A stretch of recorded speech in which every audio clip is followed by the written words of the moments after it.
Good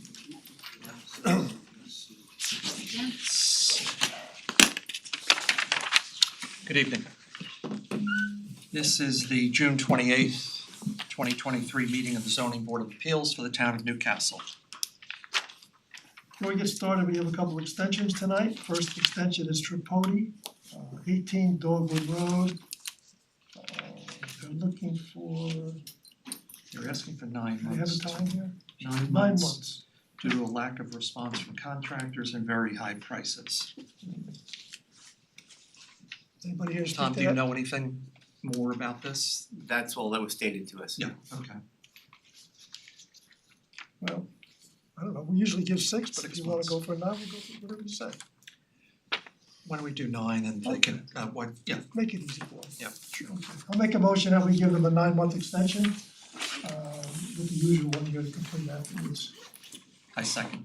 Chairman Ken Cooper, Aye. Tony Giardina, Aye. Mike Nolan, Aye. Ron Genzeg. Next extension is for Waterhouse, 370 Whipple Road. You're looking for, I think, 6 months. 6 month right? extension, 6 month yes. extension. I We're don't see waiting on a any- building permit. I don't see any reason not to grant this one either, so I'll make a motion that we grant the Waterhouse application 6-month extension, a year to finish. I'll just add that I think the work should be done by end of August. I think everything's. Oh, I didn't realize you were here to talk to us. You wanna come and say So something? that's wonderful, I appreciate it, but I think we'll have everything done by the end of August, so I think there was a little bit of delay on my part. We'll give you a little bit of leeway just in case. Okay, appreciate it. Okay. Thank you. You're allowed to finish early, even though we give you 6 months. Chairman Ken Cooper, Aye. Tony Giardina, Aye. Mike Nolan, Aye. Ron Genzeg. First case tonight is Bamford, extension. 31 Ridgewood Terrace. Mr. Chairman, members of the board, Michael Testa here tonight for Chris Bamford, she's also in the audience. At our last meeting, you requested that we put together a revision to the application with regards to her request at 31 Ridgewood Terrace pertaining to the reduction of surfaces and also structures on the property. We went ahead and took your advice wholeheartedly and met with TC Merritts and Company. And as a result, Merritts gave us a revised breakdown, which I attached in your file. And as a result, we were able to take out a total of 691.8 square feet of total space with regards to the coverages on the property. As a result of that reduction, it eliminated the building coverage requirement. So that is no longer a variance that we required. At the same time, our development coverage was drastically reduced, and as a result, we almost brought it into compliance. Tom revised his letter of denial, and as a result, most of the variances were reduced in nature, except for the house, which was built in 1870, and the garage area that was built in the early 1900s. Those were pre-existing non-conforming structures.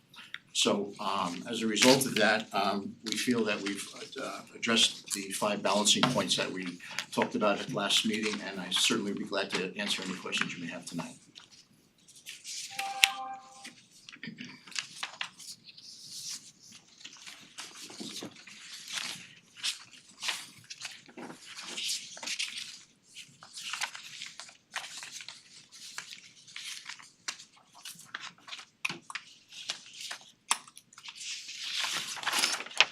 Do you have your plan that you could, is it actually, Yep. can you bring it up?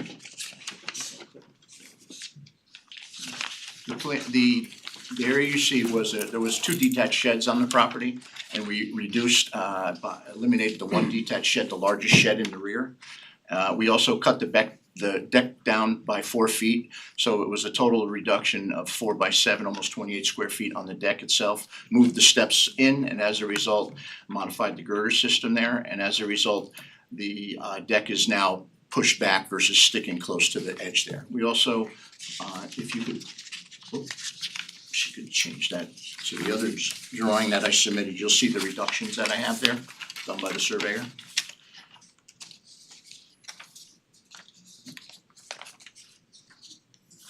Should be right there. maybe you could just talk us through the. Yeah, what we did, we eliminated the large deck as you see in that picture there. Also, there was a series of walkways and patio areas on site. There was a fire pit on site. We eliminated the right walkways area and also the fire pit, and we eliminated the majority of the patio area by the deck that was there. We left the walkways, but we eliminated the patios as per suggestion, and thank you. Do you have this one up? No,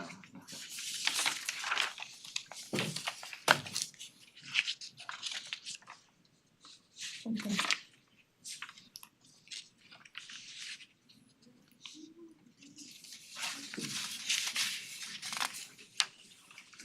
Now, have we received letters since the last meeting? There's letters in there that are attached that we sent in, we have 1, 2,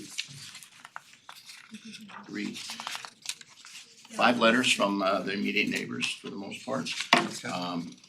And those were in support of the variance application. Okay.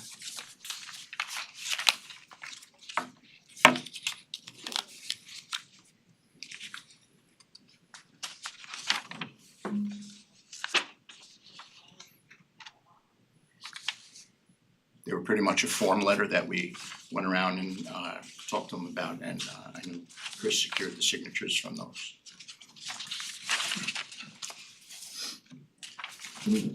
George, you've had the opportunity to digest Yeah. the application since Yeah, the last so meeting. I took a look at it, and if I'm not mistaken, I believe at the original meeting there were 23 variances requested, right? And now I believe it's been reduced to 12. Yeah. So it seems, you know, and Tom, you can speak better to this, it seems like the applicant has done a substantial job at reducing that.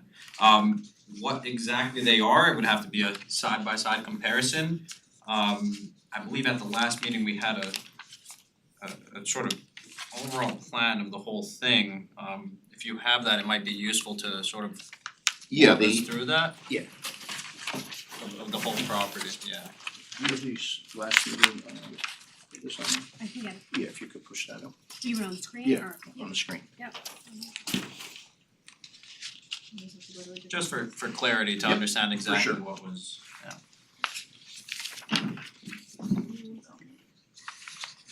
Just The survey by Maris.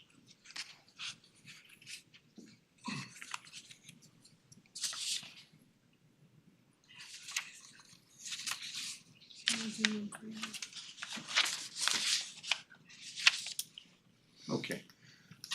As a result of the last meeting, we removed this shed right here. That's the largest shed. There is an existing shed here that we kept. And the reason is that we kept that is because of the fact that the garage area is now gonna be used for her studio that she was proposing. In addition, the area from this area here, this walking path was removed, this fire pit was removed, this whole flagstone patio area was removed, as well as this patio area right in here, this patio area in here, and this little connection into here. And we created a series of more green space and planters that she's pretty much a gardener too, so we were able to green those up. And the main building that you see is pre-existing, that's built in 1910, I believe, that's the garage area, and this is the main structure that was built in 1870. So they are pre-existing, non-conforming.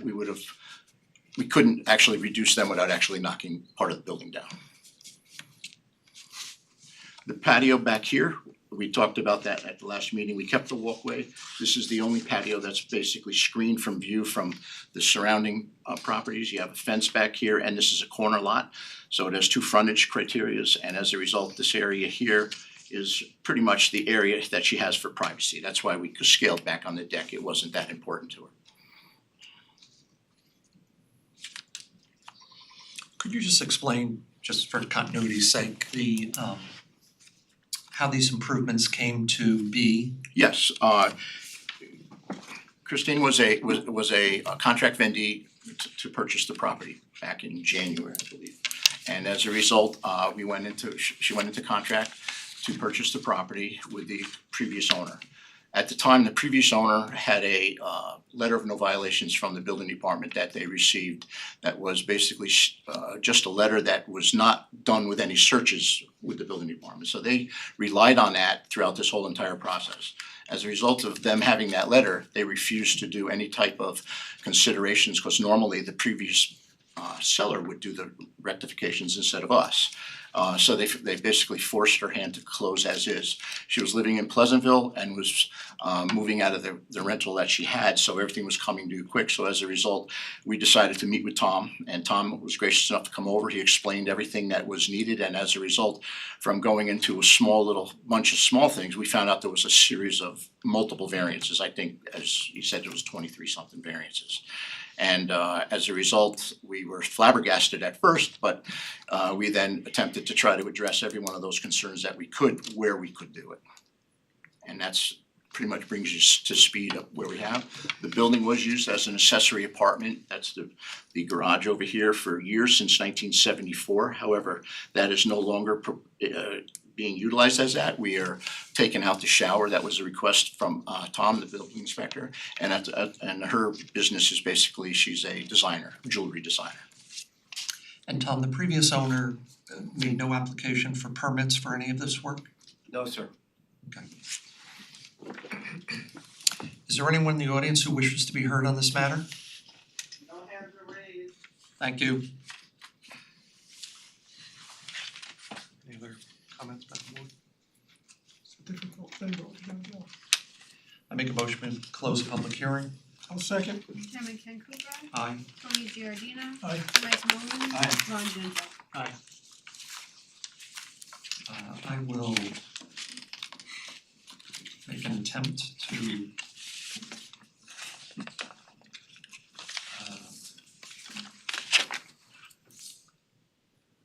see what I can do with this application. I'll make a motion that the Bamford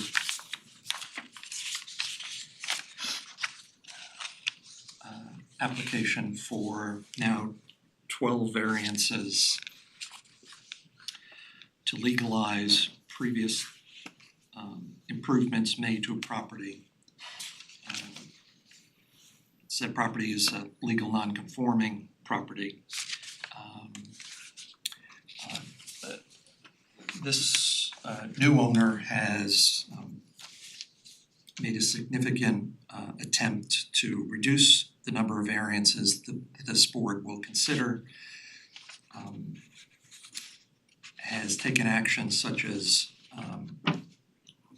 at the instigation of this board to eliminate a shed, reduce a deck, pull steps in, and take other actions that reduce the number of variances that are required and mitigate some of what had been previously performed by the previous owner. In attempting to recite these, there will be a front yard setback variance of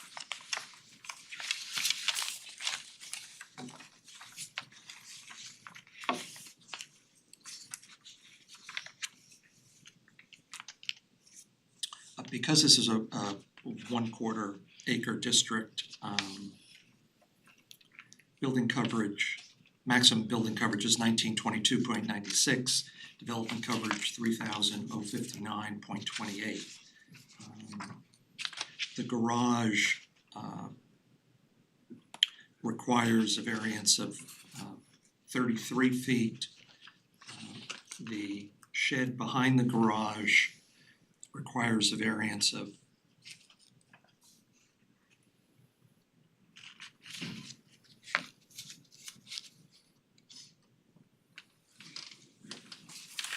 .33 feet.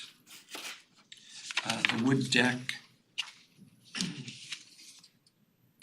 requires a variance of 27 feet. The wood deck to the west side of the steps requires a variance of 6 feet. The wood deck to the east side of the steps requires a variance of 22 feet. The east side paving stone patio requires a variance of 2 feet.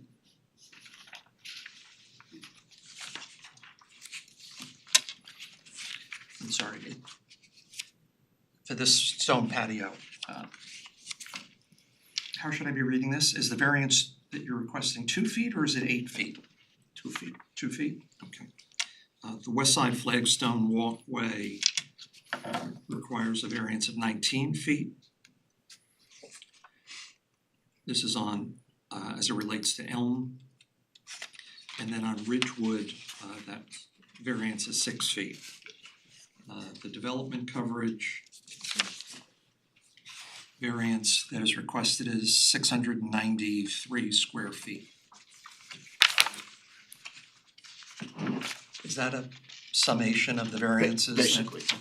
Yeah, I would defer to Tom's denial letter, it kind of broke it down on Right. everything. Right, okay, no, that's what I've been referring to. Mr. Chairman, Yes, there is a discrepancy on the first, with the garage, the first 1.5 story building. They also need the front yard setback from Elm. You proposed the rear yard setback, but we did Okay. not hear the so there's a, 40 feet, 39.71. okay. So noted, okay, good. And if I may, I think it was, unless I just didn't hear it, because there were a lot of numbers flying around, so also the front yard setback from Elm for the shed behind the garage should be 17 feet. We accounted for the rear yard setback, so there's 2 there. The stone patio was the 2 feet for the front yard setback, but it also needs an 8-foot side yard setback variance for the east side paving stone patio. There's a lot here, so I just wanna make sure that we tick all of them off. The west side flagstone walk, 6 feet from the front yard setback from Ridgewood is the requested variance. I know that we got and then we said the variance for the development coverage, so in total it is 1, 2, 3, 4, 5, 6, 7, 8, 9, 10, 11, 12 variances. I believe all of them were mentioned. I could go through them again if that's easier, just for the sake of establishing the record, but I believe all of them were mentioned at this point. Okay. So in summation, there will be no undesirable change produced in the character of the neighborhood. The benefit cannot be sought through other means. The requested variances in some cases are substantial, but for obvious reasons. There will be no adverse impact on the physical environment, and the alleged difficulty was inherited from prior owner.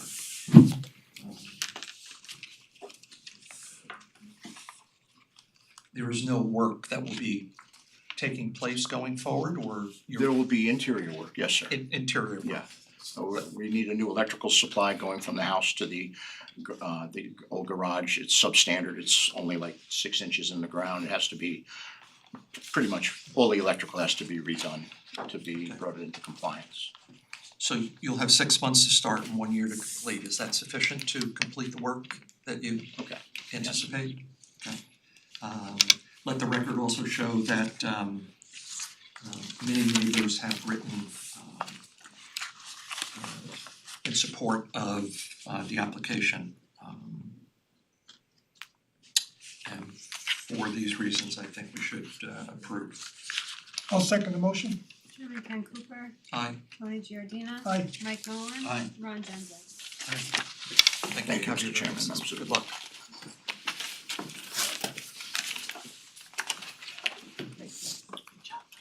Next is Benjamin, 85 Hilltop Drive.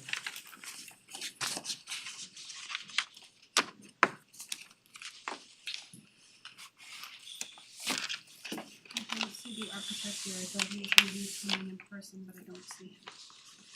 Okay, we'll just skip over, I think. Skip over it? Yeah. Okay, Hennessy, 21 Ridgewood Terrace.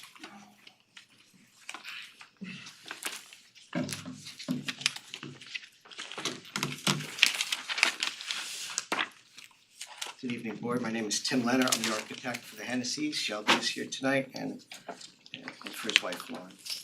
I'm gonna do my presentation via Zoom if you don't mind, standing right in front of you. I've actually done it before in a couple of other towns and it works out very nicely. So if I can share my screen, Jackie. Before you get started, what happened to the Y on the end of Hennessy? I made that mistake on their proposal and the first set of plans before I caught it, so I don't know. Okay. So okay, good. So right across the street from the last project you just looked at stands 21 Ridgewood. It's at the other corner of Elm and Ridgewood, as you see on this site location map right here. The house was built in 1929, and funny enough, the zoning code was created in 1928.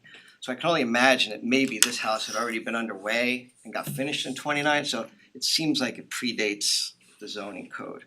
So on this location map, I wanted to show for reference. By the way, I just want to mention that we know there's neighbors here tonight that are gonna have something to say about this, and we're fine with that. And I just wanna let you know that I do plan on addressing all the concerns of the neighbors through my presentation, if that's okay with you.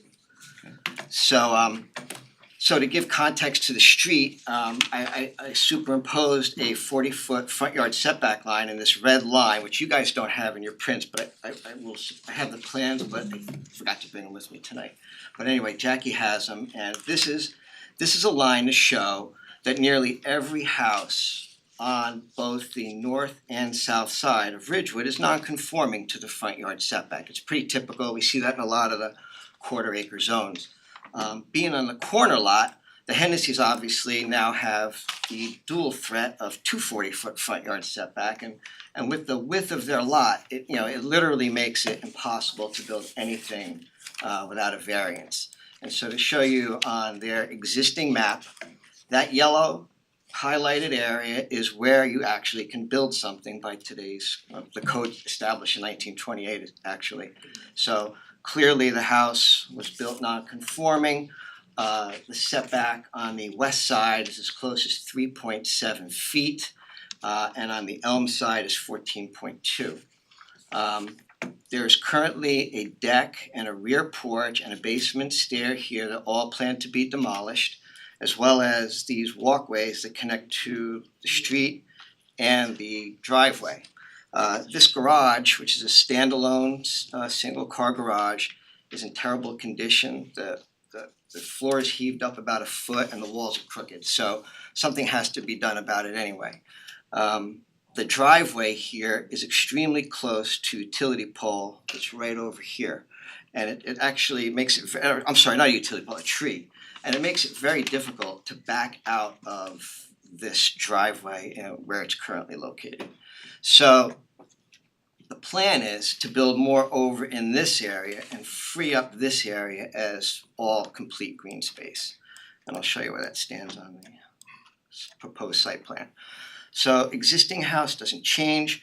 The new two-story addition is in the pink highlight here, and it is set back about 3.5 feet from the corner, the northwest corner of the house. This center section here is comprised of stairways, hallways, and bathrooms. This section over here is a one-car garage with adequate space for a car, bicycles, gardening equipment, and so forth. And above that is a family room space. We also are proposing to add a side entryway over here, so easily to get in under cover. It's an open porch. We're proposing to move an existing generator that got a variance a couple years ago from this part of the property over to this part of the property. And there's a current one-story section right here that serves as like a dining area. And we are seeking to raise that directly up to create a closet and a bathroom. So to give you some context from the street, this, let me zoom in a bit more. this is standing kind of, get out of here. What- How do I get rid of this thing? Oh, you don't see it, but I do, okay. This is standing kind of across the street from Elm, looking up towards 117. This is 21 Ridgewood, this is 11. A closer up view between the two houses, and you can see that there's some space between. What you can also see on this view is the grading goes from a higher elevation at 11 and slopes down and flattens out at 21. The contours on the GIS map and our property survey will also show that. Because one of the concerns of the neighbors has to do with water. And where's water going to run to? And there's a high water table and we don't want our basements flooded, which is perfectly understandable. So the plan here, and by the way, I had Bob Scioli, the town engineer, and I met out at the site back in May to discuss two things. One of them was the site distance, because I wanted to make sure where we're relocating our driveway, we didn't have any issues to the corner at Elm and Ridgewood, and also going the opposite direction. And Bob's reaction was that he would like to see a 200-foot site distance going down towards the northern direction down this road. And he wanted me to eliminate the shrubbery here and along here so that when a car is pulling out somewhere over near this pole, that they will be able to get out safely. So he was on board with that, as well as the fact that right here on the road, you can see there's a town stormwater drain.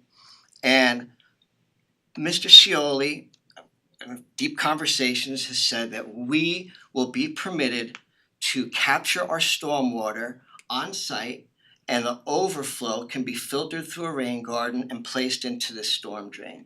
So there shouldn't be one drop of water that hits our proposed work that goes anywhere but on our property or into that drain. And as far as that goes, our total increase in impervious area is 545 square feet once you deduct what we're removing plus what we're adding. The threshold to do stormwater in Newcastle, as you know, is 1,000 square feet. So we don't even have to do stormwater by town standards. But we're proposing to capture not only 1,000, but the 1,220 square feet of house, driveway, and patio. All of it will be captured through our stormwater system and filtered out into that storm drain. Here's another view just of the area between the properties. This is the garage that would be torn down, and the porch and deck that would be torn down, and the new addition would be going here. Another reason to show you this photograph is about the alignment of the homes of 21 and 11. They actually are almost in exact alignment as far as the depth of the house goes. And you can see that on this map here. Let me zoom out just a touch. Where this is 21, this is 11, and you can see a parallel line to the street shows the rear of each house is essentially lined up. We are not doing any work, adding any windows along the west wall that currently exists. All the work we'll be doing and any new windows will be out in this area, which will not look directly into the neighbor's yard. Okay, let me see what we got. So, yes, we need variances. We need all those setback variances because you saw there's nowhere to build on this lot without some kind of variance. And so in this case, we wind up with fronts and sides and whatever. Do I have a rear? I don't think I have no rear yard variance. That's good. I also need an FAR variance. An FAR is we're seeking a 227 square foot variance. But of our total FAR, 306 of that square feet is in the basement, which is all underground. It doesn't have a visual impact on anybody. It's below grade. So had the basement not been included, that variance could go away. But it is in this town, and that's why we're seeking the variance. So to show you the floor plans of what's being changed in this house, starting on the first floor, we're gonna, it's an interior remodel on the existing house that has not really been touched in 100 years, I'll be honest with you. This living room right here is the only family space in the entire house, and it has a monster stone fireplace sticking into it. I don't even know if this is 10 feet wide, so there's a desperate problem for needed space here. So what we're planning on doing is opening up some interior walls to make it feel more open and feel a little bit bigger. We're making a nice kitchen in the back. We're bringing the laundry up from the really terrible basement where, and it's gonna be on the first floor level. The existing stairway, when you come in the front hall, has a headroom issue. I mean, if I bump my head, it's pretty bad. And then going down to the basement, because of the 20-inch thick stone walls, that stair is about 2 feet wide. So in doing our design, we proposed to eliminate that stair to pick up the room for the laundry and a walk-in pantry and do a new code complying stairway from this floor down a half a level to the existing grade roughly where our new mudroom will be. These two windows are just along the stairway. No one's gonna be sitting there or looking out and you know, or anything. It's merely to let some afternoon light in. And that also gets us at the same elevation roughly as the garage. So now we've essentially created like a split level situation. And one of the reasons we did that is because, well, the grades were working for us, but it also helped us keep our architecture lower and not have it be at the same plate heights that the existing second floor is at. So now as you go up the stair, there's gonna be a mid landing and from the first floor. And that landing is what's gonna connect us into this new family room. So the kids can have their own space, they're a little bit separated from the family, but close enough to yell down when dinner's ready. This is the space that's over the garage. And again, the hallway here does have two windows, both part of a stairway and a hallway. And there are two windows as far away from 11's rear elevation as possible, but there are two windows. And there's other windows as well to bring light in. So as you saw also in my letter, I'd already taken this to the Architecture Review Board. And not only did we get their approval, they were extremely complimentary of how we broke down the roof lines on this house. They actually said it looks like it's always been there. So the front elevation from Ridgewood, the only major change is, or it's even a subtle change, is this plane of wall gets raised up. A similar hip roof is gonna be put on, and that's where we can have a closet and a bathroom. This is the view as if you're standing back by the existing garage, and you can see what we did here is at the front and the back end, we actually dropped the roof line slightly lower to again keep our ridge on our roof at a lower elevation and make it less impactful, because the existing ridge you can see is way up here. Our new ridge of the garage is right here. We also have to deal with some existing windows in the house, in bedrooms here and in the kitchen. So we were able to fit what we could between the north side of the house over here and the west side of the house over here and the east side over here. And the next elevations will show you really more about what the change in the elevations look like. So this is the current existing roof line and ridge point. This is the new second floor above the existing, or now it's gonna be a dining room. Again, there's no increase in the nonconformity of the footprint of this part of the house. In fact, there's no increase in the nonconformity anywhere, even though we have all this new space. Everything we built is pushed back further from the side property lines. So being that we created a space that's narrower than the main house, that naturally by mathematical function gives you lower ridge lines. So we that created a maximum ridge line height here, which is probably about 5 or 6 feet lower than that existing one.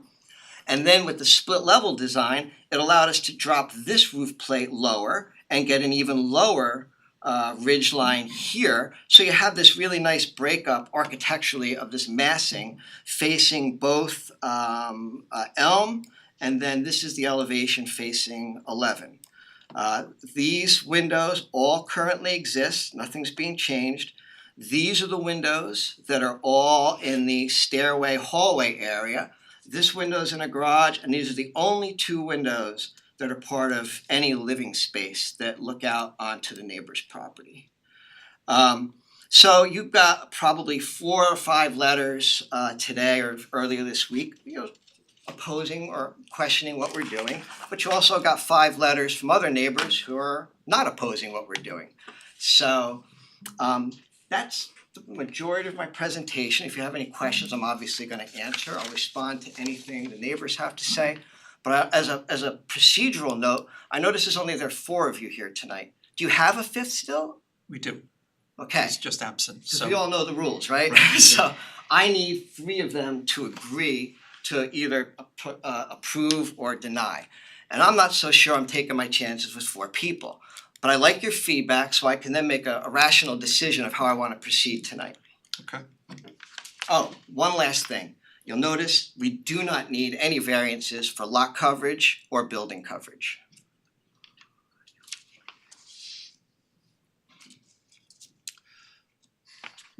Why are you moving the generator? Why do they need a generator? No, why are you moving the generator? It's right, it's right smack next to the house.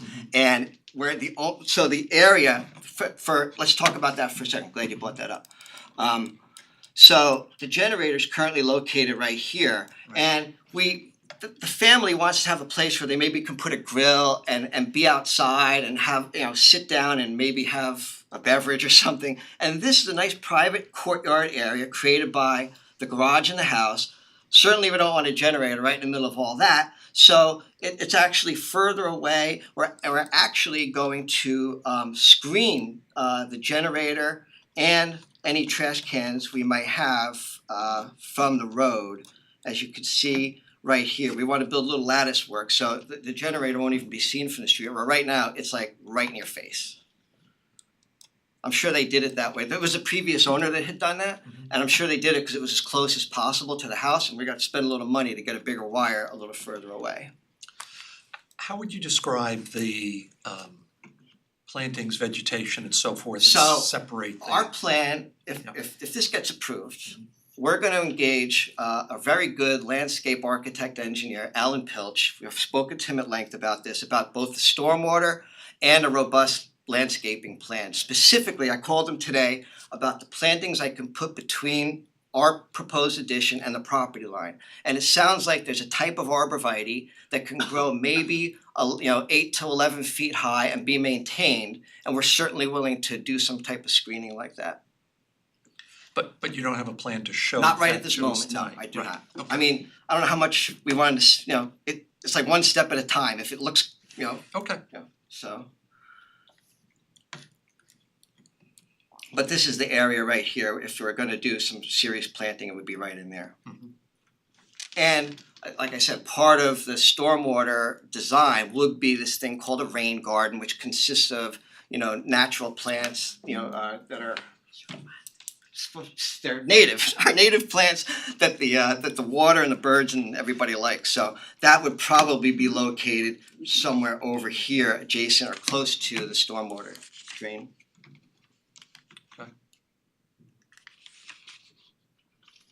I'm sorry, what did you say would be located near the stormwater drain? So, may I? yes, sure. So, And I'm sorry if I'm out. That's okay. So it's pretty informal here for the most part, and they know me. So when water comes down and hits the roof, it gets captured in roof pipes that come down to the ground, and most of the time they spill out onto the ground. Tim, could you just try to speak into the Yes. microphone while you're? You So- pull that out, Yeah. How about I'm that? not a rock star, Tony. Come No, on. come on, you've done it before. So water comes down and hits the ground somewhere. So in this case, where we want to capture it, we bring it underground in pipes and put them in these little containers that you don't see. They're underground. From that container, they go into what's called a rain garden, which is a depressed area on their property that has sand and gravel and all sorts of stuff in it, so that when the water comes through there, it's filtering out any byproducts from the roof lines or whatever, because the town only wants nice clean water going into that stormwater sewer.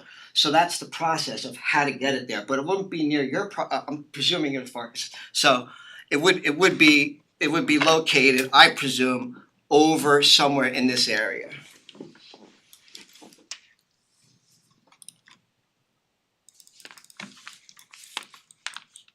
So zoom in, I would think it would be located more along this property line. And those plantings aren't really substantial trees or anything, they're low-lying plants, and it's really just a minor depression in the soil. like I said, we're more than happy to plant along this property line as much as needed be. Did you folks wanna come before Yeah. the board and I assume you've heard things tonight that you didn't fully comprehend prior to this meeting, so I don't know if your thinking has changed or not, but go ahead. Hi, good evening. My name is Liz Hameson. I used to reside at 11 Ridgewood Terrace. I currently reside elsewhere within Newcastle. It's either District 3 or 5, I always forget, but I vote here and often.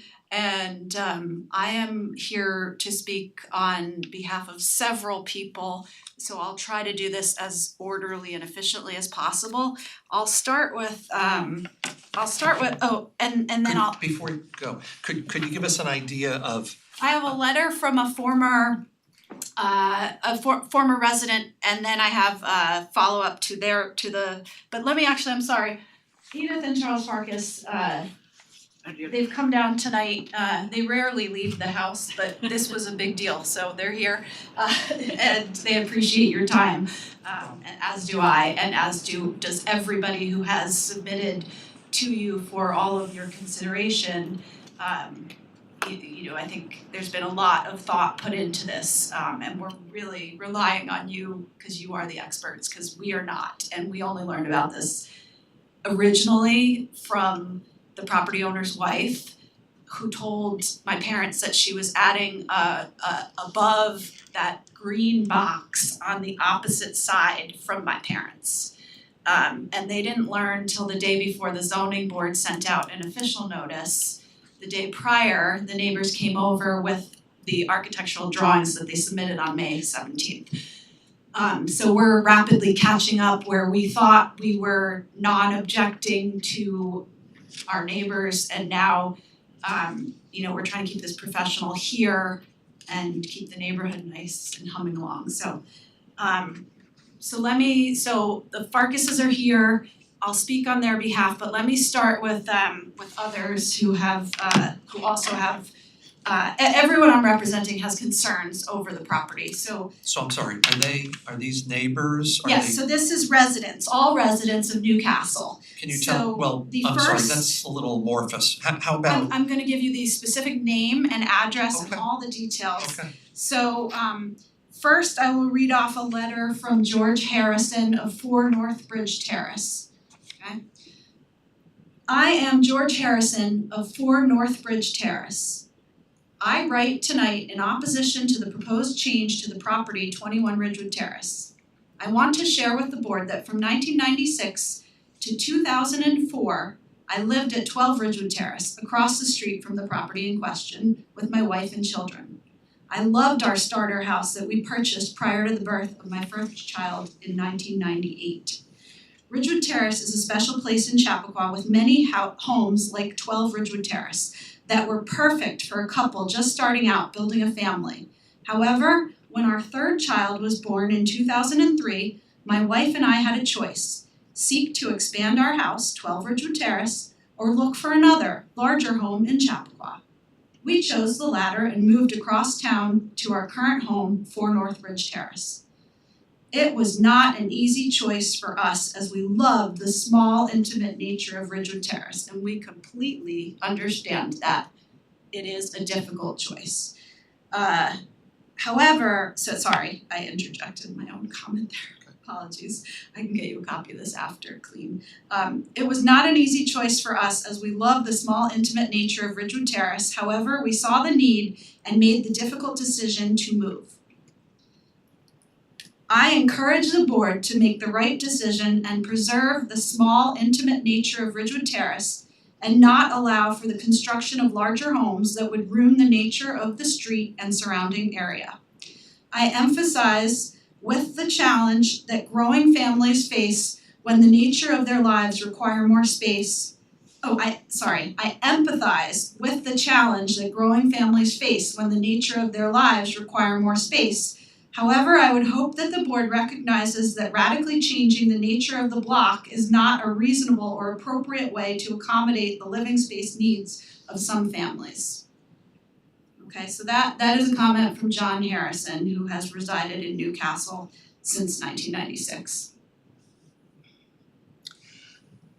It'd be more substantive, I think, if we heard from present neighbors and people who would be directly impacted. I appreciate his thoughts and I think what we're trying to do is impress upon the board and all the people involved in the decisions that lay ahead of everyone here that this is not just any neighborhood. It's a beautiful design, Tim. The house is not a bad design. That's not the issue. The issue is whether that home fits that lot size, which it does not. In your own words, you said, as you see, there is nowhere to build on this property. And it's true, there is nowhere to build on the property. Excuse me, I said without a variance. Without a variance, he adds. So he But said, it's- as you see, there is nowhere to build on this property. but at the same time, I think he's also made the case that he's sort of consolidating the property, right? Drawing inward the improvements that are on the property. Again, I'm not trying to make his case for him, I'm just trying to. Sure, no, I appreciate that this is a very nuanced situation where, how can you say yes to someone and no to someone, and when do you give a variance, when do you not? So I'm not naive to that this is a difficult and it's a process, but what I am trying to make sure is that when you make your decisions, that you don't think this is the Ridge, that you don't think this is Lawrence Farms, that you think that this is Ridgewood Terrace, and that you appreciate the population on that street. I believe there might even be a separate taxing of that street. Tom, you might know better than me, but I've heard rumors that Ridgewood Terrace has a tax rate that's better than elsewhere, so. Is there anything, I don't mean to interrupt your discussion Okay. here, but is there anything to suggest that what is being proposed here, all I've heard is, about the neighborhood and how Right. it has a certain tone and feel and so forth, which the board obviously appreciates. Is this house going to be significantly larger than any other house in the area? So- Is that one of your points? So that is something that I was unable, so viscerally looking at the plot, the closest analogous thing I can think of it is 39 Ridgewood Terrace, which is overbuilt and already an eyesore. I don't know, I'm trying to get a way to compare, and I think there's 7 houses on lower Ridgewood Terrace that might be a good starting point to say, what is the current, how much building and how much land proportionately, at least, if not accurately mathematically. And I was thinking if I could get pictures, maybe I could color code the building, the main houses, and the yard and get some sort of a sense of that if I send it to ChatGPT or something, but I ran out of time and it's not really my job necessarily to figure out whether it's too big or too small, but my feeling from having lived there, from reviewing the design, from walking the street, from knowing their property intimately, growing up next door to it and never leaving Newcastle, that's 40 plus years, my sense is this is a ginormous build for that lot. And it is not necessarily ginormously larger than maybe another addition, I don't know, but I don't know where the tipping point is where you do one addition too big, too many, and then all of a sudden it's a domino. And what the architect pointed out earlier is the houses line up in the front and they also line up in the back right now. So there's only 3 homes in that section. And also incidentally, the Architectural Review Board, I know they don't have any bearing legally, but they typically go out and do a site visit, and I'm not sure why they didn't do that. I don't know if the timeframes were too tight or how that occurred, but I just thought you guys should know that as well, that this isn't an area that was walked by them. So there's 3 homes. Okay, I'm sorry. I just wanna also point out that as it relates to development coverage and building coverage, the application falls within the zoning rules. Well, Okay, so it I- fails to meet FAR, so I don't know who's in charge of managing FAR, but it exceeds FAR by over 200 square feet, and it includes the separate standing structure in the FAR calculation, which surprises me. I'm neither an architect nor engineer nor anything. This is way out of my expertise. Right. But when I looked at it, I thought if FAR is designed to avoid McMansions, if that was the original intent of that formula, then why are we allowing the property owner to include a portion of a separate structure as existing, which is on this worksheet? And that sort of seems disingenuous that the actual FAR is even greater than what they're projecting, because I know they're taking that building down, but the idea is not to create large buildings, and this neighborhood is separate, they're not attached garages. And that is part and parcel of why, Trudy Kane and I still talk, and everybody still has relationships, because you cannot get to your house without seeing your neighbors. And that's the fabric of that community, and whoever designed and developed the neighborhood did it with good intention, and they made really smart choices. And as a kid, being able to run through the 3 backyards that connected, which that pink part is where the current yards line up. So now they're proposing to create a visual and a structural barrier to everybody in that row, where when you're in, ophthalmologists will tell you need to look 20 feet to rest your eyes. So if your near vision is to your fingertips, you're not far away enough from me for me to rest my eyes. So not having a building there was actually, for the kids, they had the 20 feet when they were playing. And they could move between yards, and actually, like the kids do play, like right now, we play in the backyards. And that is something that I'm not sure how having the backyard set separate from the other 2 backyards and next to the neighbor's driveway, I would assume that they would use their private patio more, and that yard will become it will look like where the patio is now, which is depressed because of the water issues. So that they're just moving that depressed area over maybe, but in effect, they're changing the whole dynamics of the neighborhood, because they are excluding themselves from the neighborhood by building a wall in between the 3 houses. I think we've understood your point. And with regard to water, there's a concern. I understand they have good intentions to mitigate it, but if the town engineer went in May, we had a very dry season this year. Well, just to interject, so the town engineer went out, I think only because the architect asked, right? The application doesn't require there to be any mitigation. Right. They've gone to the degree of designing something and having the town engineer sort of sign off on it. Okay. So And then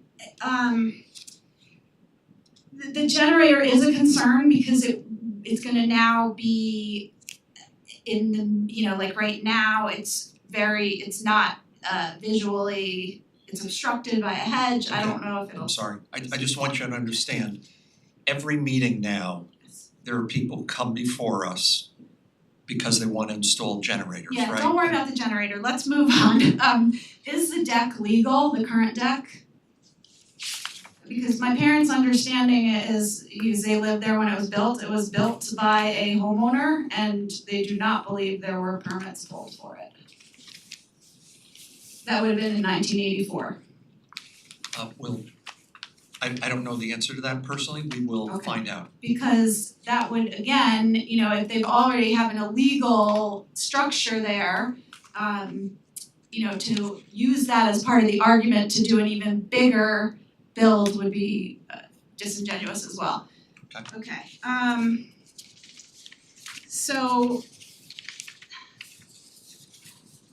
So I reside at 98 Bischoff, and I also object to the development that they plan to do on that property. Okay. For the record. But now I will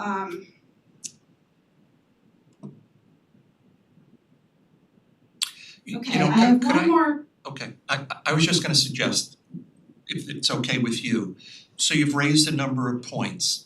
I think it would make sense for us to hear back from the architect. You'll have another opportunity to come forward and continue your discussion. Sure, But- I but- probably should get to this first before Okay. the architect Tell comes me, back. okay. But let me, very Okay. quickly, I have a Okay. comment from a former resident of a town, so another former resident of the town that moved from Ridgewood Terrace to King Street and now moved out of town, said, just saw this is such a cute house. My argument would be that it's on a small lot and that expanding the house too much is not cost effective. They won't get good return on that down the road. Someone looking to buy will probably say, I like the size of the house, but I'm in suburbs, so I want a decent sized yard. Okay, so now I'm gonna represent the neighbors, the Farkases at 11 Ridgewood Terrace. They have previously sent you a letter, unfortunately we it didn't get here, No, we have the letter. you read the letter, I know, The board I has reviewed appreciate because we didn't give you very much time with the letter, so No, I really that's okay. appreciate that you read it. We specialize in quick reads, so we did see it before the meeting. So Great. it isn't necessary for you to recite the No, letter. that's okay. So that letter has been signed and I just wanted to give you a copy of the letter. Okay. And as a follow-up to that, they wrote a much briefer letter for this evening that the architect should answer or you guys somehow. So anyways, let me read you tonight's edition and then I have a signed copy of this as Could well. I just ask, instead of reading it to us, could you just tell us about it? Tell us what. Sure, so this one thanks you for the opportunity and reminds you that we're talking about a very special neighborhood and then requests that you clarify the decision-making strategy and process and options available so we know how tonight fits into the process. Is the town zoning strategy codified somewhere? What's the rubric used to determine zoning decisions? Is there a workflow that illuminates the steps in the process? Is all the data required for the decision currently available? And that's where our conversation about how do we know, and I don't think we intuitively we know, but statistically, mathematically, quantitatively, that's still not been defined. Number two, request denial of the building permit application on several grounds, including but not limited to it fails to conform to FAR, the calculation I spoke to earlier. It's written here about that issue. Just understand, they submitted an application and they needed variances, right? That was the reason for the denial, and that's why the application is before us now. And that's what the board is evaluating. So there are several variances, including setbacks, that have not been satisfied. Correct. The quality of life of the neighbors would be adversely impacted. The size and scale appear to be out of scale with what exists in the neighborhood.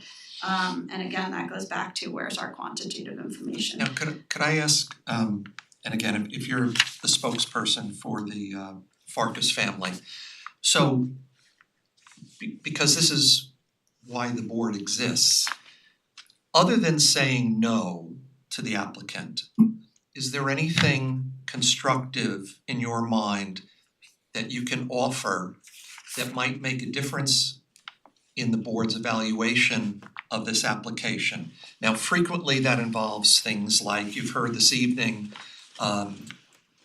plantings and elements that shield one neighbor from another neighbor to a degree.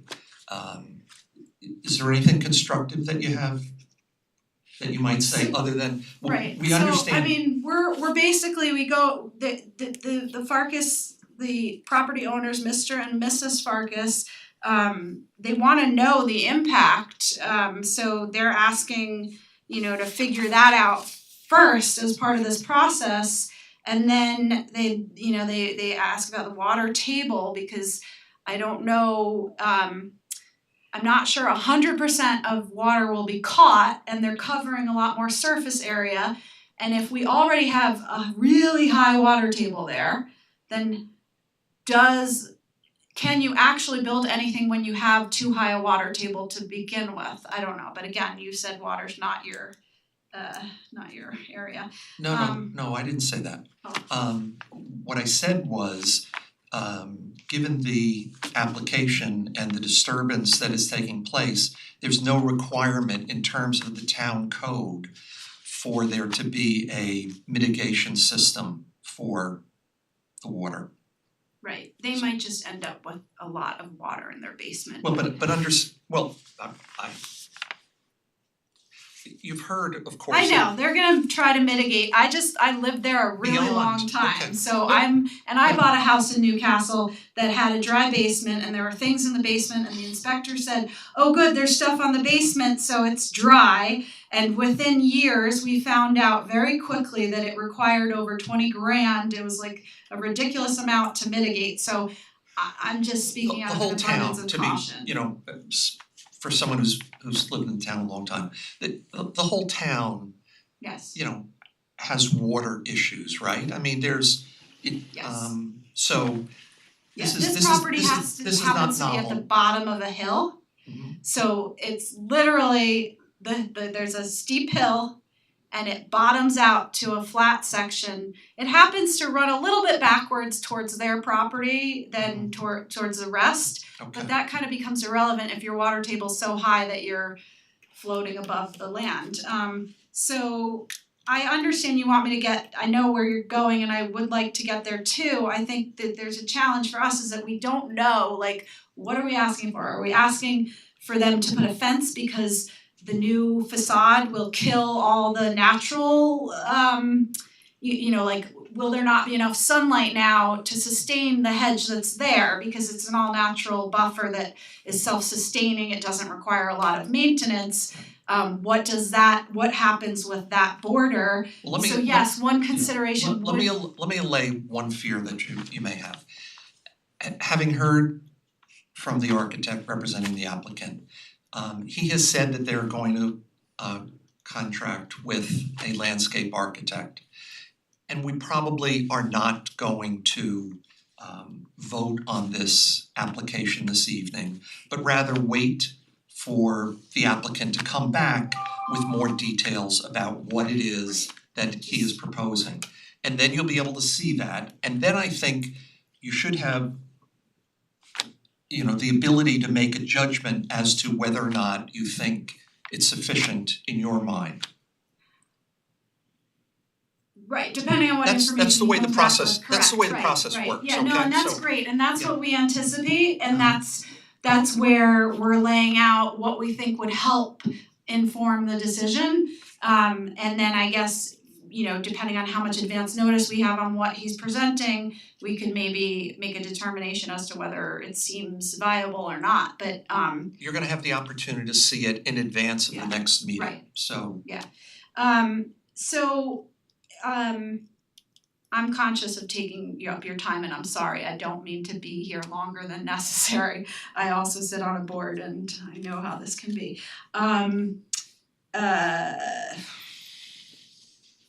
So, you know, I spoke about the visual stuff, I think there's safety aspects, you know, I'm a mom and I would never be in that family room. I would always be over in the kitchen or in the laundry room and Okay.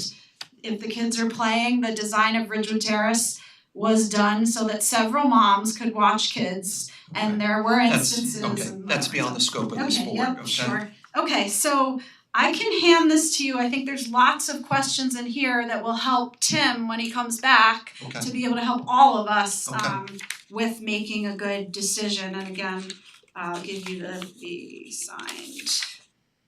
You could hand that to Jackie, that would be Um, helpful. And then I had two additional questions for the architect. The architect mentioned that somewhere I read, and I'm not sure if I'm mixing up things or if I read it in this, I thought it was in this application, that there was a gazebo going to be planned? No. Okay, so there's no other structure, you're not planning to put anything on that side, okay.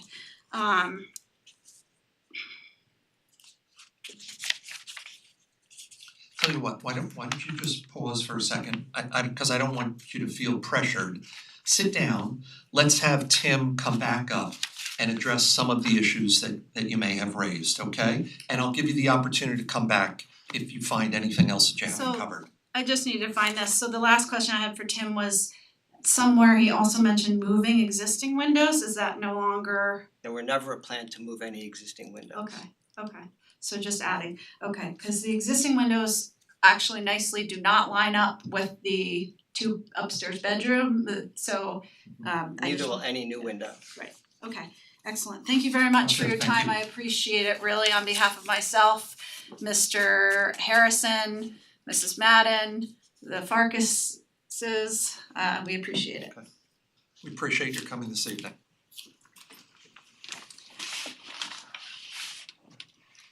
Okay, where do I start?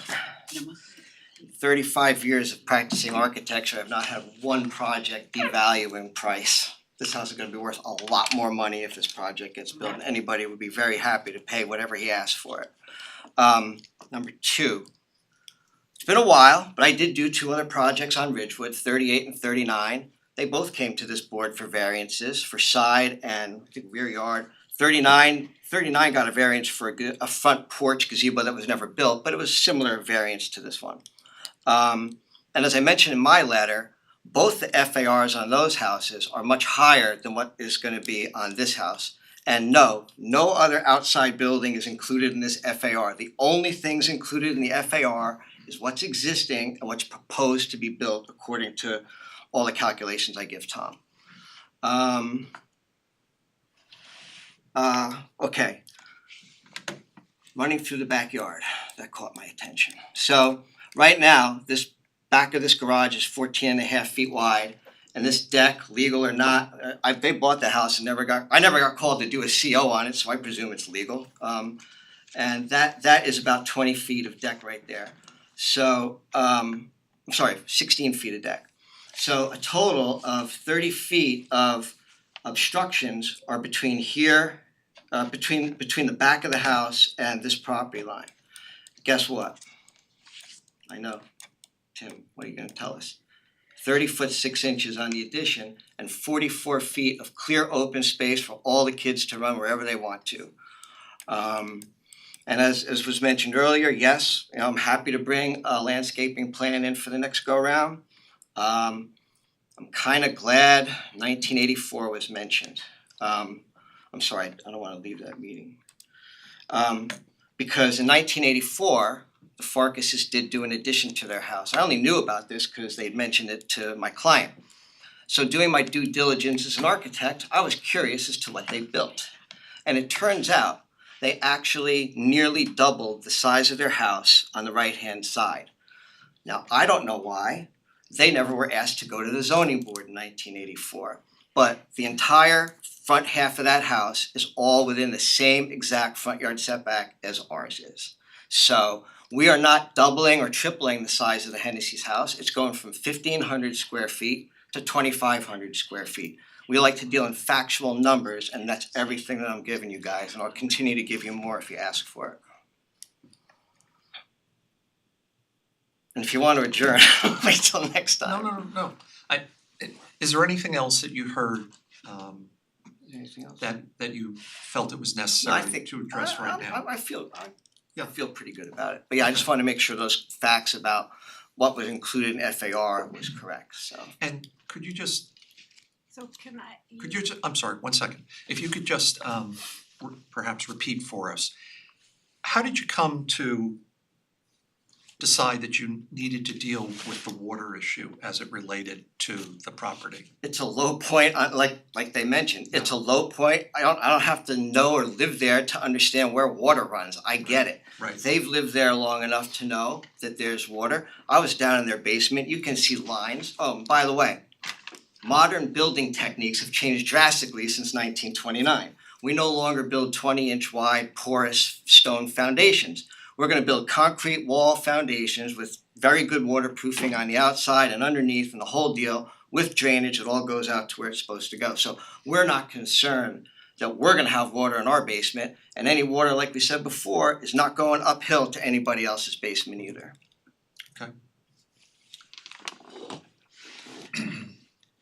Any other? Nope. No. Oh, yes, okay. I had a I'm sorry, you have to speak into the microphone, please. I had a clarifying question, Tim. You said no outside buildings were included, but the separate structure on the property was included as well. Being demolished is not included in the FAR. So in the existing calculation, I saw 33 square foot of garage. It has to be included for the existing because it's there, but when it's demolished, it comes out of the calculation. Right, so I'm objecting to the inclusion of it in the calculation because the whole premise of the calculation is not to create McMansions in Newcastle. And if you allow someone to include square footage from a separate building into the existing building that doesn't include that square footage, you are effectively skewing FAR and getting, it's not an insubstantial amount of square feet. Okay. And I know they're 200 over, but what percent of 200 is, anyways, okay, At the end of the day, we're gonna rely on yes, that's fine. uh, I just wanted to point it out because I think it's important that we know what numbers we're working with Right. and the it's a building. unique scenario Believe me, that they're the building tearing something department is down. reviewing everything that's been submitted and will address this Great. particular point. Thank you. Excuse me, with regard to the FAR, it's a 12% variance, which is pretty minimal. Okay, that's good information for me. I don't know I without do your. the calculations before the meetings, it's a 12% variance. And if you add 33 square feet onto the 213 or whatever the number, I May I might be a few address, off. please? Okay, so when you're doing a FAR, You have to speak into the microphone. when you're doing your FAR calculation, you take your proposed garage, which is whatever, 286 or whatever, but you minus out the 33 that's already there. So the new FAR consists of the 33 that's already there plus whatever the new amount was to come up with your total amount, as Tom will verify. Right, okay. I don't know that that works if the current garage is not part of the house that you're measuring. But- If I may, we can take this offline and the Perfect. answer to your questions is in the definition of the FAR. Okay, They- and they're following it the way it should be Yes, they are. done. Okay, so it does create a little bit of a preferential FAR for them. I don't know how it affects the percent and whether it's I material don't or know, not. I don't know if it's for them or for everyone. For everyone, sure, yes, Right. thank you. Okay, Okay. I will be happy to discuss this tomorrow with you. Okay, as long as it's equitable and fair, I have no objection. okay. And then I did wanna address on my own behalf, and quite frankly, the Farkases understand this as well.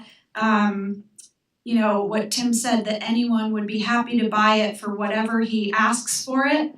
I agree with Tim on that. I don't think it'll be a problem to sell the house because the market's hopping and people need houses. Wait. But here's the thing, I want to point out that they're operating against their best interest if the interest was financial. I think a comp next door that goes from whatever Sure. to whatever. Right. So I want you to appreciate that We do. they're concerned about their life. My father is in his late 90s. Okay, He has refused to move because he's been kicked out even as an ancestor. He was one of the 13 founding families of Ireland. They were kicked out of there in 1956. The United States granted him permission to come here as a political refugee. Okay. He never wants to leave his home, and I do have concerns that we don't wanna see him leave This- either. could crush him if this goes up next door. You've made your point, Thank thank you. you. Is there anyone else in the audience who wishes to be heard on this matter? No. I don't know if the rest of the board, I'm sorry, I apologize. I have one other thing that Mrs. Farkas would like me to comment on with regard to what Tim added in his statement. So he mentioned the Farkas' 1984 edition, which they were very candid about with the neighbors. And the thing that their lot is a double lot. So they sit on a much larger property. Their house is situated centrally on the lot. Previously, it was skewed to one side. And the garage even further skewed it. So this actually, the addition they did not change the scale of the home, because when they did their work, they removed a wraparound porch that had an upstairs room above it. So they essentially gave up a lovely porch in exchange for a little bit more square footage inside the home without impacting the neighborhood in Okay. any material way. Thank you for pointing that out. Okay. Board, so I was gonna take Tim up on his offer as far as him coming back with his landscape plan and then So before you do that, okay. I don't know if this board does it, but other boards I've been in front of have taken very informal straw poll votes to see like how the board, what the flavor of the board is feeling right at this moment. Is that something you're willing to do, or you'd rather just keep it all official? You know, I think in this particular, just speaking for myself, in this particular case, I think the landscaping plan Okay. is kind of integral to Okay. things. You know, in and of itself, I think, again, speaking for myself, I understand the application, I understand the implications of the improvements that are being requested. You know, and on a certain level, you know, they make sense. But I think it's incomplete at this point for us to reach any broader, That's fine. you know, consensus. Okay, so So, we'll continue this matter. and I will try and so what is my deadline to submit something? So the meeting is July 26th, so you have until 2 weeks before. Okey doke, So that's like we haven't done that before. July 14th. Okay, alright. So I'll make a motion that that we continue this matter over to the next meeting. I'll second that. Chairman Ken Cooper. Aye. Tony Giardina. Aye. Mike Nolan. Aye. Ron Genzeg. Thanks for taking Okay, our time. thank you. See, Mr. Toscano is here to grace us with his presence, and we'll do it next. Benjamin? We missed you earlier. Good evening. Very simple little project, you'll be glad to hear. The Figmans have a deck and they have a gazebo on it. You have the photographs? I can pull up Debbie's Yeah, would you- electronically. Give me 1 second. Go ahead. Okay with you, right? And you said you wanted me to pull up the photos? Yeah, I've got a photo here, if you can't find it. But I would need it electronically for me to pull it up. Let me just go through what I have. I think I submitted it to you. Sure, let me just. No problem. You see it? Yeah. No, but why don't you, Alright, here, let me just show you a picture, it's very simple. you know, it appears you're asking for a 3-foot variance, so let's not belabor things. It's been there for years, Okay. okay, we wanted to basically double it. The problem is that we run into a side lot setback of about 3 feet. And that's my whole story. So I'm sorry, maybe I missed this. So how did we get to this point? What, I'm sorry, this was built, right? This is built, we're doubling the size of it. You're doubling the size of Yeah. it, okay. Which you And do, go ahead. if you're doubling the size, why couldn't you shave 3 feet off it and not have to come before the board? Well, if you look at the site plan, because it's a triangle, the infringement is a triangle arithmetically and geometrically, to make it smaller would become almost not usable. Okay. See what I'm saying? If you look at the site plan, Yeah, right there.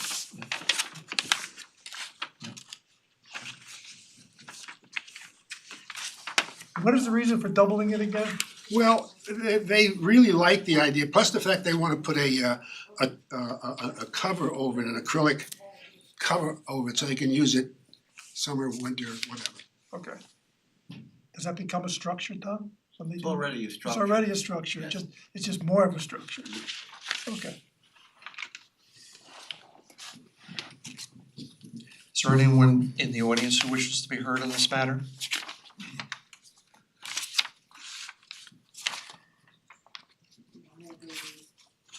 Okay.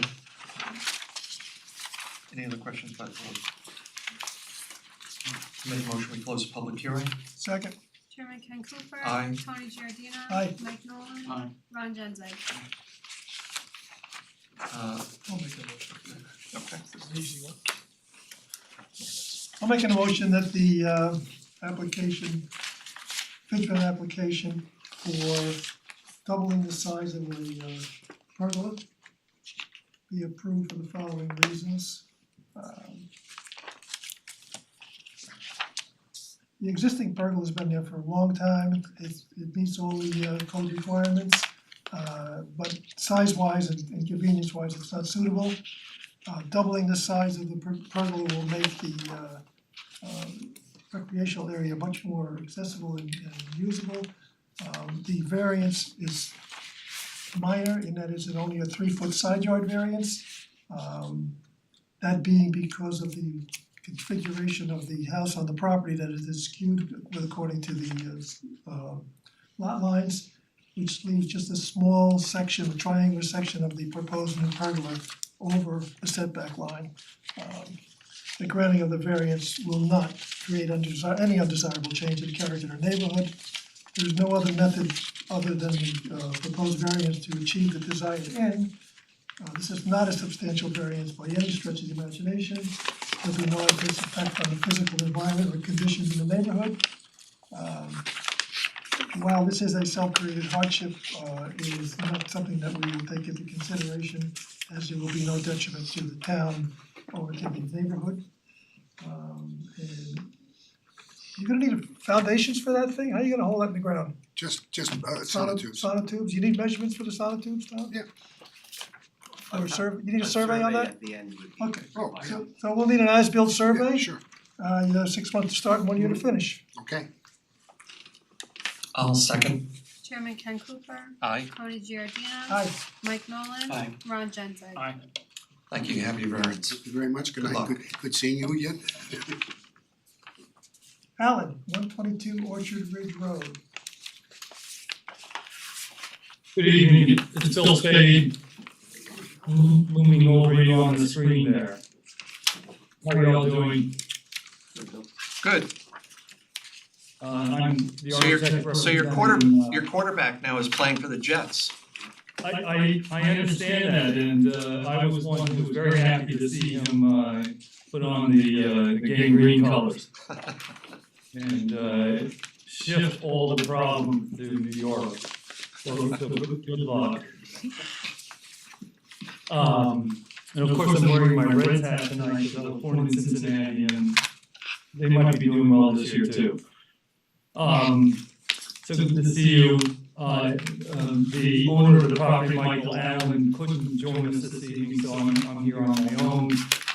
And I'll share the screen for what we're proposing here. And I think you can see on your screen, this is a aerial view of the property. The address is 122 Orchard Ridge Road. You see here is the property with the blue dot on it. That the house was constructed, well, we're proposing an addition to the house to the left side, replacing a couple of existing components that are there.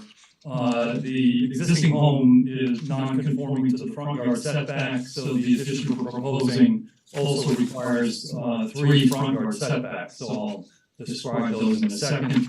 But you see here from the aerial view that the house on this property, which I mentioned was built in 1925, is fairly well in line, the front face in line with the other existing homes, and therefore all our non-conforming to that, to the required front yard setback.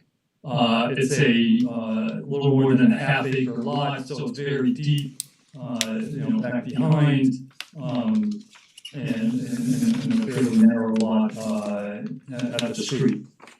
I'm gonna show you a photo of the existing home.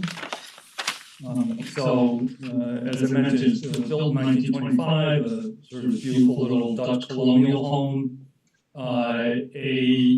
The two primary things we're gonna try to solve with the addition.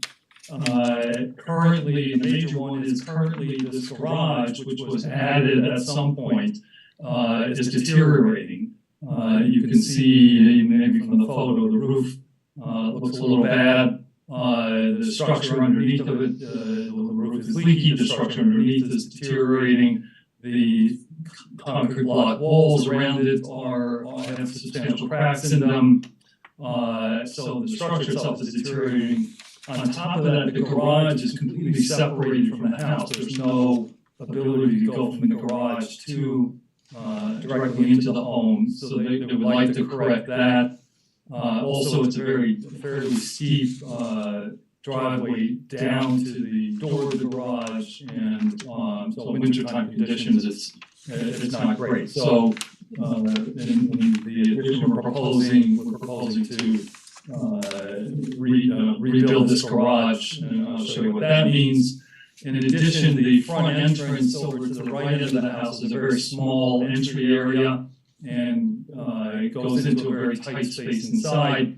And so they would like to do a larger foyer, and so we're proposing to create that foyer and entrance essentially in the middle of the building, middle of the house, and create an addition with a new garage at the left end, with a family room and primary bedroom on the first floor above that. So it's a one-story addition, replacement of this sunroom, and reconstruction of a garage at the basement level. With that, we're going to bring the driveway around to the left side of the house and do the new garage doors on the left side, so that we can create a level condition to access the garage, and then do two garage bays with the new garage. I'm going to show you now the site plan. I'm going to enlarge this plan. By the way, you can hear me okay? Yes. Good.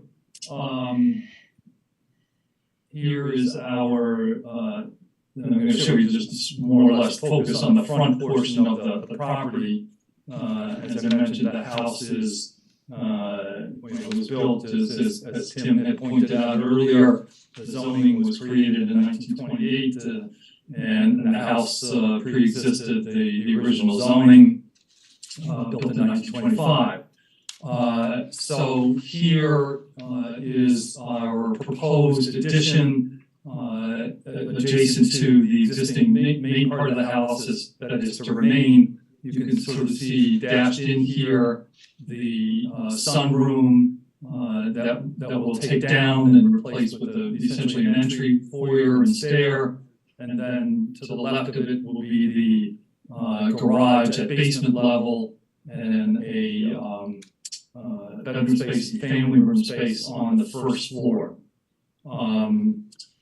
As a result of the house being non-conforming to the front yard setback, the existing house is about 33 feet from property line to the front right corner of the house.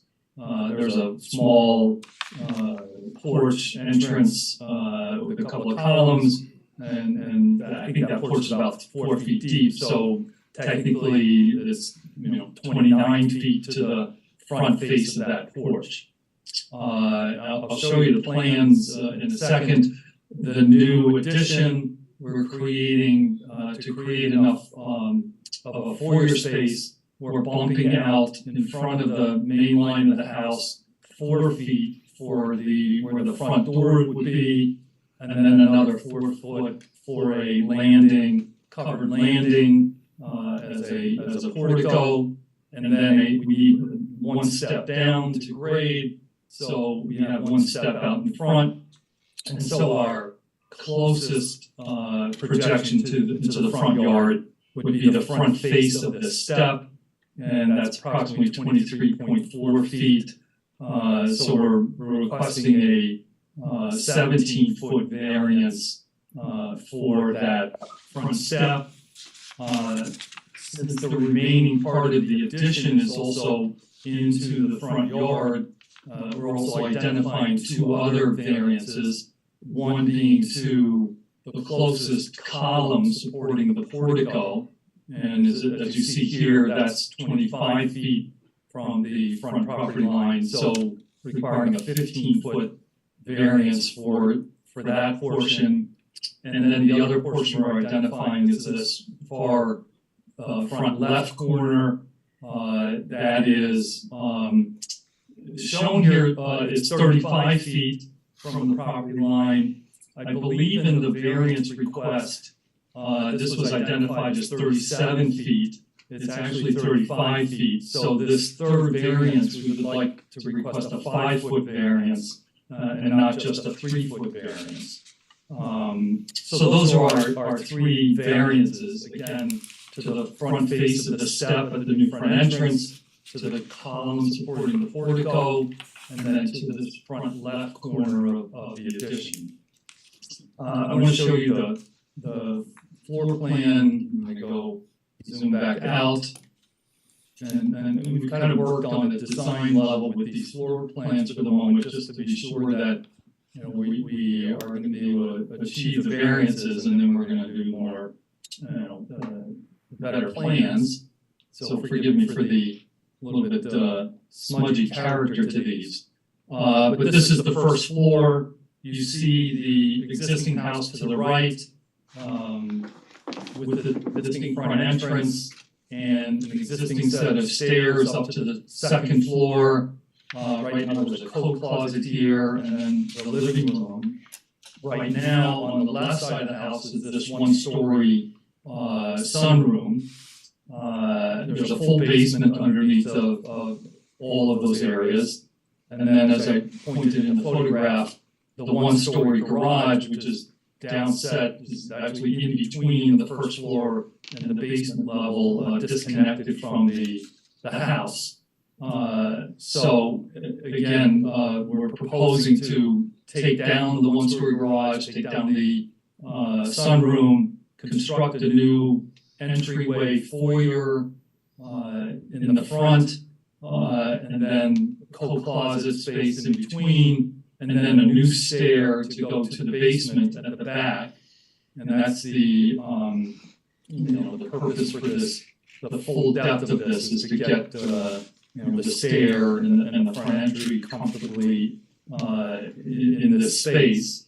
And then the addition, one-story addition on top of the garage will be a primary bedroom with another bathroom and then a family room behind it. And these are both spaces that the owner would love to have in the house. Right now, there's only 1.5 bathrooms, a full bath on the second floor that he and his wife and 2 children share.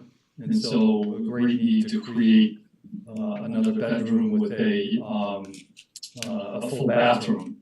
And then also a family room space on the home. And that's, we're subdividing basically this one-story addition to create both of those. The garage underneath is actually extending all the way to this left line. Much, just based on need versus budget, we decided we couldn't, afford to build that full footprint of the garage with new living space above. So we're doing a portion of the garage as an open-air deck to the left side. So the bulk of the one-story ends about 7 feet short of the garage level underneath. And that garage underneath will be covered by a deck. Here's the basement level. kind of keep it a little enlarged so you can see this clearer. So down the stairs from the first floor, creating a mudroom and a laundry room in this space. And then this is the new proposed two-car garage with the doors facing the left side and bringing the garage around from the left. The basement is actually about 18 inches above grade on the rear, so the grade falls away substantially front to rear. The front of the house is about 14 inches below, first floor is about 14 inches above grade on the front, so the hillside falls away to the rear. And so we have access ability on the rear of the house. One more drawing I'd show you here is the front elevation then. This is the new front entry and portico that we're proposing, and then the new one-story primary bedroom with the family room behind it, and then the deck on top of the garage. The garage from the street will be, mostly below grade. The floor of the garage is at the basement level. And as I mentioned, we're gonna bring the driveway around from the left to access the garage on the left side.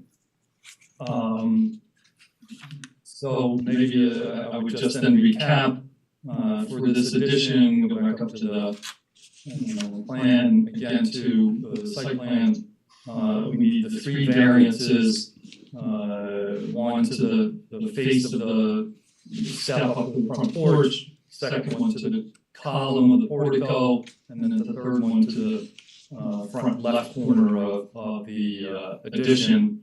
But that primary line of the addition, aligns with the existing house. I'd say that's my presentation. Any questions? I have a quick question. The house as it is today, what's the square footage of? Sorry, about 1,500 square feet. And I think, so are you adding 1,300 square feet? We are adding, I don't even think 1,300 square feet, in terms of that first floor.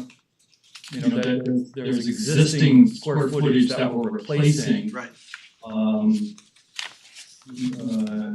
I had that number, essentially we're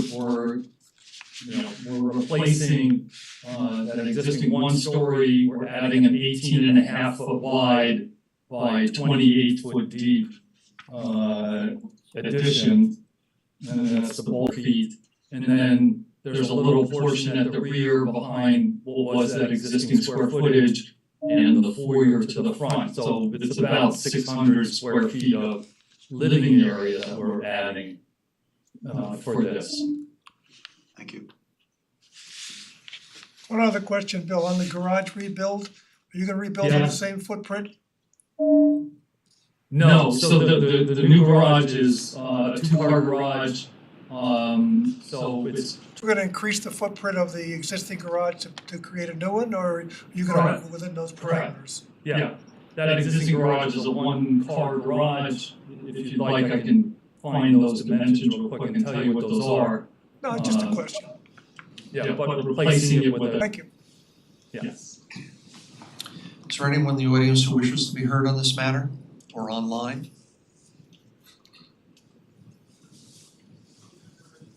Okay, Ken? Oh. Except for this one, sorry, in the room. Hi, Liz. Proceeding, the one question I have is, do you know why they're maintaining two front doors? I know one will probably be made to not look like a front door, but was there any consideration to unifying the home with a single front door? The owner likes that door and that little portico, didn't want to see it removed, so wants to keep it just for the character of it. It would be a kind of side entrance to that house. Many houses these days, there's a main front entrance and then there's a side entrance, mudroom entrance that's, to one side. So it's not an uncommon feature to have a second door, facing the front of the house. So the owner would prefer to keep it still. And the staircase on the other side of that front door, would that be kept as well? Yeah, and that's the only stair to the second floor, so that would still remain. What we're, a little detail, we're eliminating a very bizarre basement stair that goes through the pantry of the kitchen. So you walk through the pantry, and in fact, there's a little half bath even in the pantry that you walk through too, to be able to go to the basement. So a big functional element of this is to get to do a more appropriate stair to the basement, which is part of the addition, and then convert that whole pantry space into a pantry. But the stair to the second floor remains on this right side of the house. Thank you. Yeah, thank you. Make a motion, we close the public hearing. Second? Chairman Ken Cooper. Aye. Tony Giardina. Aye. Mike Nolan. Aye. Ron Genzeg. I'll make a motion. I move that the Allen application for 3 front yard variances, one for the front steps at 17 feet, front portico 15 feet, and front one-story addition over the garage of 5 feet. Thank you. Be approved for the following reasons. This is a 1925 house. It is pre-existing non-conforming. These improvements will certainly make it more livable for the applicant. There will be no change produced in the character of the neighborhood. The benefit cannot be sought through other means. The requested variances are not substantial. There will be no adverse impact on the physical environment, and the alleged difficulties are not self-created given the pre-existing non-conforming status. There are no neighbors who spoke in opposition. You have 6 months to start, 1 year to complete. We'll need a foundation survey prior to framing. I'll second. Chairman Ken Cooper. Aye. Tony Giardina. Aye. Mike Nolan. Aye. Ron Genzeg. Thank you. You have your variance, Bill. Thank you very much, Joan. Have a good evening. You too. Next is, excuse me, Moran, 30 Old Rory Brook Road.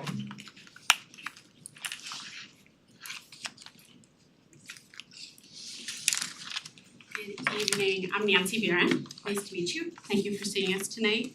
I apologize if I'm not doing it in perfect order or if I'm not presenting. We're requesting a side yard variance for our as-built generator.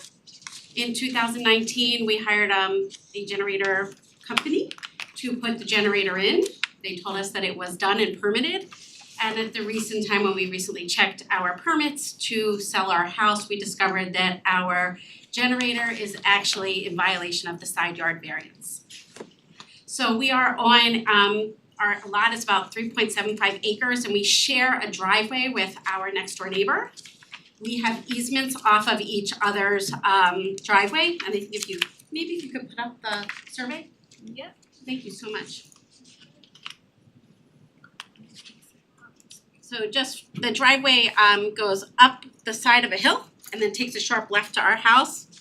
When our house was built in 1999, the property was sold from the where the variances were given from the driveway, the easements, not the variances, sorry. Take your time. And I wanna thank you for all your help.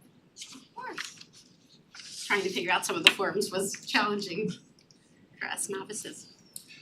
So how did you come to choose this location for the generator? So the location for the generator is very close to the power box that the town has to the house.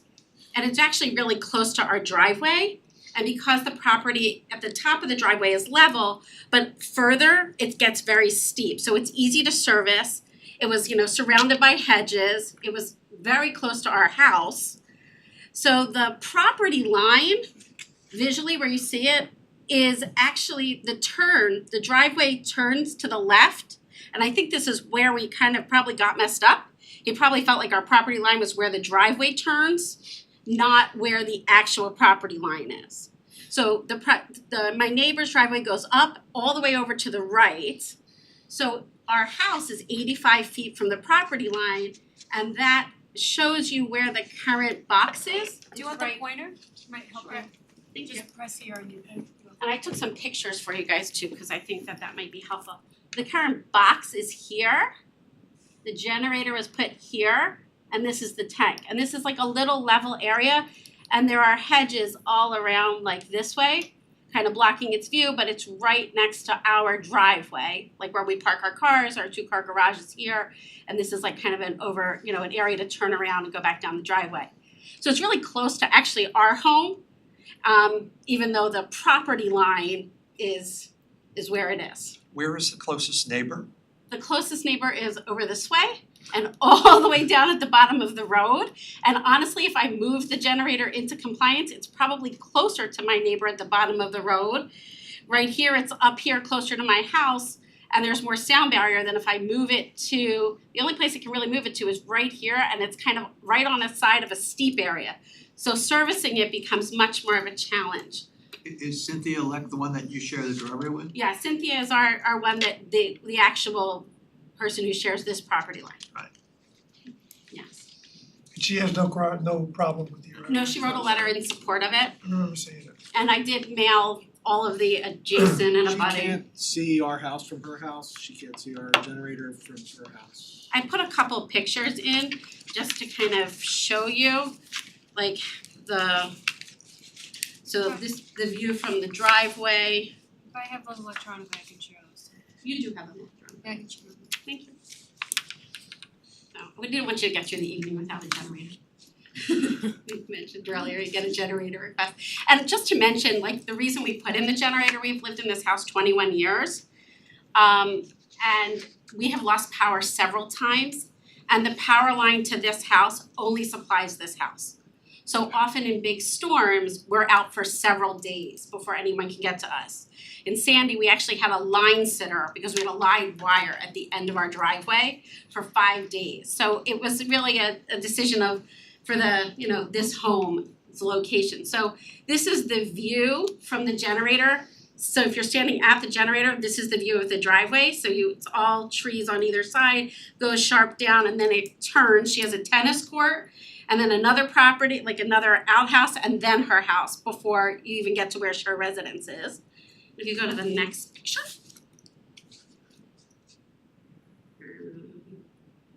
You can see the location of the generator, the location of the utility box, the location of our top of our driveway, and the hedges that are there. And I think Will your next house have a generator? our next house is going to be an apartment. I actually work in Long Island. It's a job I took about 2 years ago, and my commute is quite long. I see. So we're sorry to leave. It's a beautiful house, beautiful location. We have a spectacular view. So we're requesting that variance because we really think it's probably in the best possible location. And moving it would be both financially difficult and probably in a less ideal location for our neighbors. Any other questions? Is there anyone in the audience who wishes to be heard in this matter or online? I support it.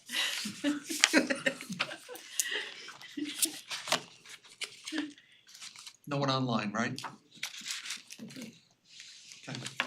I make a motion, we close the public hearing. I'll second. Chairman Ken Cooper. Aye. Tony Giardina. Aye. Mike Nolan. Aye. Ron Genzeg. I can make a motion. Okay, good. I move that we grant a variance to Samuel and Nancy Barron, is that correct? For a 16-foot variance, which is a side yard variance for a generator which is already in place. They had a contractor that had advised them that it was installed properly with proper permitting, and it seems that there was an error made in 2019. The generator is screened in by vegetation. The neighbor who they share the driveway with has written a letter for the variance. The generator is not visible by anyone. of the granting of the variance will not create an undesirable change in the character of the neighborhood or a detriment to nearby properties. The benefits sought by the applicants could be achieved by other methods, but this is located close to a power box, so it made sense for it to be located where it is currently. The requested variance is somewhat significant, but given the size of the property and given the fact that no one can see it, it meets the need. It will not have an adverse effect or impact on the physical and environmental conditions of the neighborhood, and it is not a self-created hardship in that their understanding was that it was placed in the proper location. And do we need anything, Tom, from? A survey has already been submitted. Okay, I'll second that motion. Chairman Ken Cooper. Aye. Tony Giardina. Aye. Mike Nolan. Aye. Ron Genzeg. Thank you, happy Thank you variance. for your time. I make a motion that the board adopt the meeting minutes for the May 31st meeting. I'll second that. Chairman Ken Cooper. Aye. Tony Giardina. Aye. Mike Nolan. Aye. Ron Genzeg. Thank you, we're off. We're done.